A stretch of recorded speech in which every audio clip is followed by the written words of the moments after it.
Habib salam alaika salawatullah alaika.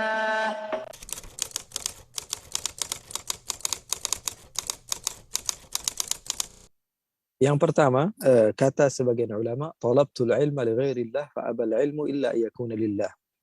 Aku mencari ilmu bukan karena Allah, tapi ilmu enggan untuk menjadikannya kecuali untuk Allah. Maksudnya apa? Ada sebagian orang yang mondok, belajar ilmu, mencari tahu tentang agama, karena supaya bisa dibilang ustadz. Atau bisa makan gratis di pesantren. Karena dia kalau tinggal di rumah, maka dia nggak bisa dapat apa-apa. Tapi banyak pondok pesantren di Indonesia yang gratis untuk orang yang tidak mampu. Maka dia mencari ilmu tersebut gara-gara apa? Gara-gara bukan karena Allah. Tapi ilmu enggan untuk menjadikannya kecuali untuk Allah. Maka setelah dia faham sedikit, maka ilmu tersebut akan menuntun dia kepada kebaikan. Sekarang masalahnya ada anak-anak yang tidak semangat ya untuk menuntut ilmu. Terus salahnya di mana? Salahnya kita tidak menjadikan figur-figur untuk anak-anak kita adalah ulama-ulama.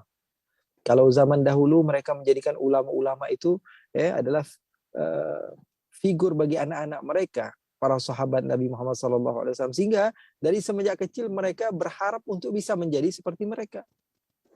Kalau kita enggak, ya kita jadikan tontonan anak kita adalah hal-hal duniawi. Sehingga apa? Mereka berharap untuk bisa menjadi hal-hal duniawi. Kalau ngobrol sama teman kita tentang dunia, tentang bisnis, tentang apa, anak-anak kita pengen juga jadi seperti itu. Karena apa? Karena mereka sudah terbiasa untuk seakan-akan bapaknya menganggap bahwa semuanya sesuatu yang mulia itu adalah dunia. Sehingga apa? Sehingga anaknya juga berharap untuk mendapatkan dunia. Tapi kalau dari semenjak dini, anak tersebut diberitahukan bahwa tuh lihat jadi ustadz, jadi kiai ini, jadi habib, jadi si fulan ibn fulan, ini orangnya begini, ini orangnya begini. Sehingga apa? Jadi semenjak kecil dia sudah ngefans sama orang ini, lama-kelamaan pasti bakalan diikuti. Jadi yang pertama, ambil hatinya. Anak kecil itu nggak bisa dipaksa. Anak kecil itu ambil hatinya, bikin dia suka. Ya, itu kalau memang dia memiliki watak yang seperti itu. Ada juga mungkin anak-anak sebagian di antara kita yang wataknya nggak bisa dilembutin kecuali dengan kekerasan. Maka boleh juga. Nah, jadi jawabannya nggak langsung seketika jangan dikerasin. Tapi ada sebagian orang yang memiliki watak yang kalau nggak dikerasi dia nggak bakal berubah. Maka lakukan itu. Jadi kita yang paling paham tentang keadaan anak kita. Ada yang kalau misalnya dipukuli malah dia tambah jadi nakalnya. Ada yang kalau dipukuli malah takut dia nggak bakalan ngulangin lagi. Nabi Muhammad SAW jawami'ul kalim, memiliki apa kesempurnaan di dalam perintah-perintahnya, kata-katanya. Maka Nabi Muhammad SAW di satu saat Nabi Muhammad SAW memanjakan sebagian anak-anak kecil. Di satu saat lagi Nabi Muhammad SAW bahkan kata Nabi Muhammad SAW, فَإِنْ لَمْ تَبْكُوا فَتَبَاكُوا. Kamu tidak bisa nangis, pura-pura nangis. Artinya apa? Nabi Muhammad SAW menganjurkan segala sesuatu itu terkadang bagi sebagian orang perlu kepada keterpaksaan. Sehingga sudah menjadi kebiasaan, setelah itu maka dia akan menjadi orang yang ikut kepada kebaikan.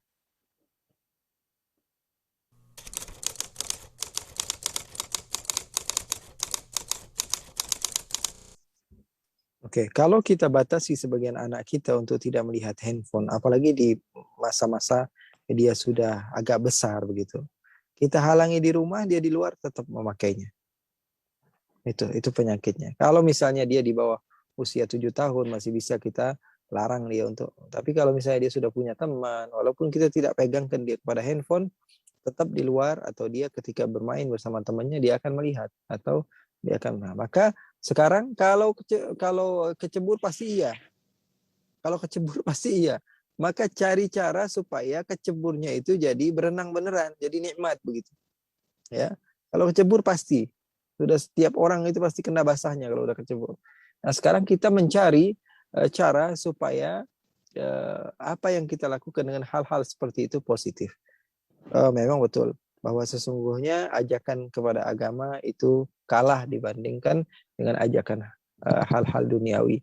Maka ini adalah tugas kita supaya kita semakin kreatif dan kita tidak terlalu jadul gitu ya. Karena kalau misalnya orang tua mengatakan ini nggak boleh, ini nggak paham sama sekali, ujung-ujungnya anaknya tetap ya ingin mendapatkan hal-hal tersebut dengan cara yang salah. Arahkan kepada mereka bahwa semuanya banyak juga sekarang ya. Bisa jadi ada ustadz atau kiai yang mengasihkan begitu di Instagramnya atau di Facebooknya atau di YouTube-nya. Kadang-kadang yang namanya hobi itu bisa dibuat. Kalau misalnya orang-orang di sekitarnya suka dengan hal tersebut, dia pasti bakalan suka. Dulu kita bingung, kalau sekarang ngebayanginnya kok bisa begitu. Nyari-nyari waktu, ngumpet-ngumpet, nyari kaset supaya ngedengerin ceramah. Saya ngalamin itu. Saya ngalamin buat dengerin ceramah itu, ada Habib Umar dulu waktu saya masih di pondok, cari-cari kalau sudah dapat kaset ceramah beliau itu bangga bahagianya bawa buku segala macam, itu ngalami. Artinya apa? Bisa itu dibuat anak-anak remaja sekarang bahwa mereka bisa kita arahkan kepada hal-hal yang seperti itu, walaupun nggak semuanya bisa ya, nggak semuanya bisa karena setiap orang memiliki watak yang berbeda-beda. Nah,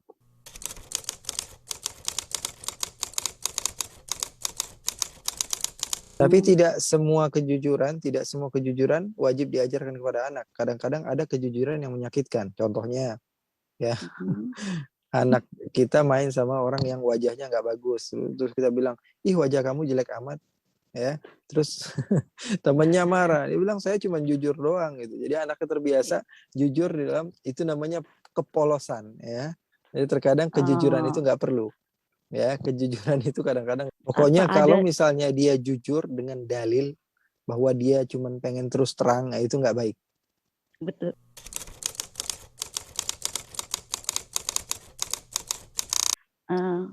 Karena ketika dia dusta, dia bakalan memiliki dalil bahwa sesungguhnya mama juga dusta. Iya.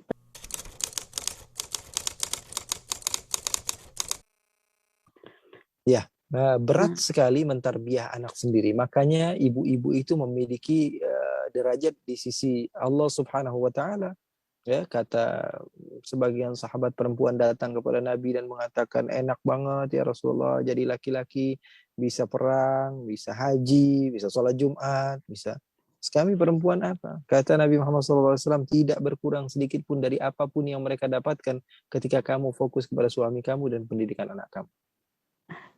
Artinya sedikit pun tidak berkurang. Kamu akan mendapatkan pahala yang besar di sisi Allah Subhanahu wa taala. Nah, sekarang mentarbiah anak itu memang susah. Karena apa? Karena pahalanya bukan permen. Hadiahnya bukan permen. Hadiahnya begitu besar dari Allah Subhanahu wa taala berupa syurga. Ya. Nabi Muhammad SAW dalam banyak hadisnya, Rasulullah SAW memuji wanita. Bahkan dikatakan bahwa wanita adalah madrasah pertama bagi anak. Kalau jelek, maka akan jelek selama-lamanya. Kalau bagus, maka akan bagus selama-lamanya. Maka caranya gimana? Caranya adalah kita lihat dulu anak kita bagaimana sifatnya. Ada sebagian anak yang mudah paham, ada sebagian anak yang tidak mudah paham. Jadi kalau seperti ini tidak bisa kita langsung kasih tahu jalan keluarnya, nggak bisa. Kita lihat tipikal anak kita ini cocoknya digimanain. Kalau misalnya anak kita ini orang yang nurut di depan dan di belakang, maka ajarkan terus untuk melakukan kebaikan. Tapi ada sebagian anak itu yang kadang-kadang sedikit bandel, begitu, nggak mau nerima apa yang diucapkan oleh ibunya, kemudian beralasan segala macam. Kita lakukan dengan cara yang berbeda, gitu. Lihat kepada anaknya. Kalau misalnya ada perubahan daripada apa yang kita lakukan, teruskan. Jadi nggak mesti daripada seorang guru, ya kita bisa melihat anak kita ini bagusnya gimana. Karena setiap orang berbeda-beda wataknya.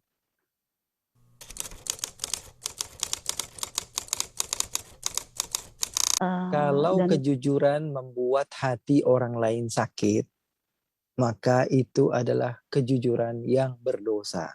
Apalagi seseorang berdalilkan bahwa saya cuman mau terus terang kalau muka kamu itu hitam banget misalnya. Saya nggak ngejek, saya jujur apa adanya, saya nggak bohong, nggak dusta. Nah, dusta yang seperti ini adalah dusta yang kejujuran yang seperti ini adalah kejujuran yang diharamkan oleh Allah Subhanahu wa taala. Batasnya bagaimana? Kalau kamu melihat bahwa kalau kamu masih mampu untuk mengatakan kejujuran di dalam setiap masalah dan tidak ada masalah setelah itu, maka lakukan. Tapi kalau di dalam sesuatu justru dengan kejujuran kamu mendapatkan masalah dan orang lain mendapatkan masalah, maka tinggalkan kejujuran itu, cari cara lain untuk mendapatkan maslahat di dalam apa yang kita tengah lakukan atau tengah berlaku kepada kita. Seperti Nabi Muhammad SAW di dalam beberapa kejadian Nabi Muhammad SAW ketika ditanya orang yang dizalimi Rasulullah SAW, seperti contoh sahabat Nuaiman yang ketika masuk ke dalam satu lubang, Iya. masuk ke dalam satu sumur. Sahabat mengatakan bahwa mata saya tidak sedang melihat dia ya Rasulullah, tapi tangannya nunjuk. Bohong atau tidak bohong?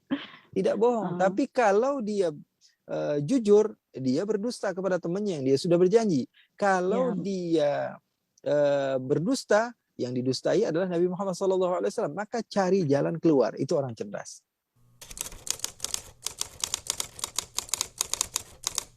Apa?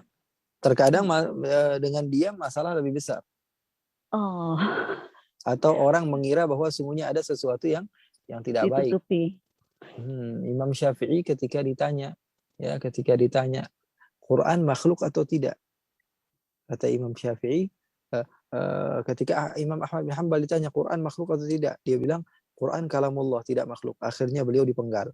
Imam Syafi'i ketika ditanya Quran makhluk atau tidak, beliau tanya balik, kamu bertanya kepada saya kalau saya makhluk. Beliau tidak katakan Al-Quran makhluk, tapi beliau mengatakan diri saya adalah makhluk. Artinya apa? Beliau mencari cara untuk tidak berdusta dan tidak jujur di dalam keadaan yang tidak baik. Paham insya Allah?